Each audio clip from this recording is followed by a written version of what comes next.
So this is a decoder in Minecraft. On the left is a fully built up version. We will take a look at that here in a moment. And over here is just the observer layout that allows for the actual decoding. So the basic idea, as was already discussed, is that whenever you give an input, only one of these will have all of the observers on the bottom, or only one of these channels will allow the signal to go through and actually represent information.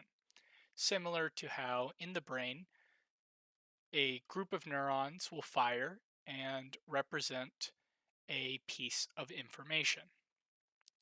So if I go over to the decoder and put in, let's say, a value here, it will output only one value, right? So it's important to remember that the brain is not necessarily going to have one neuronal assembly for one piece of information.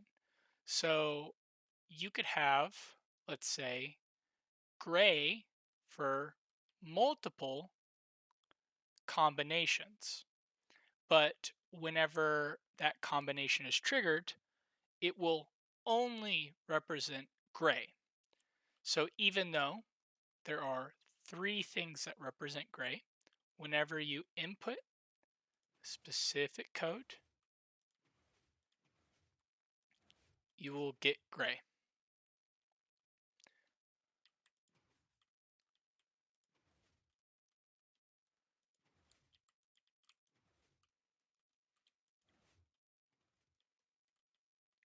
You see? So once again, even though you can have multiple channels and they can represent one piece of information, the brain will have multiple neuronal assemblies that represent the same piece of information. And whenever you input a value, it will still represent only that piece of information. Now, it's important to note that this analogy does break down a little bit because if I were to, let's say, break a piece of this decoder, well, now all of a sudden this breaks.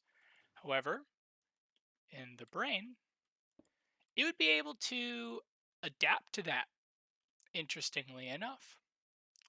So, yeah, thank you for watching.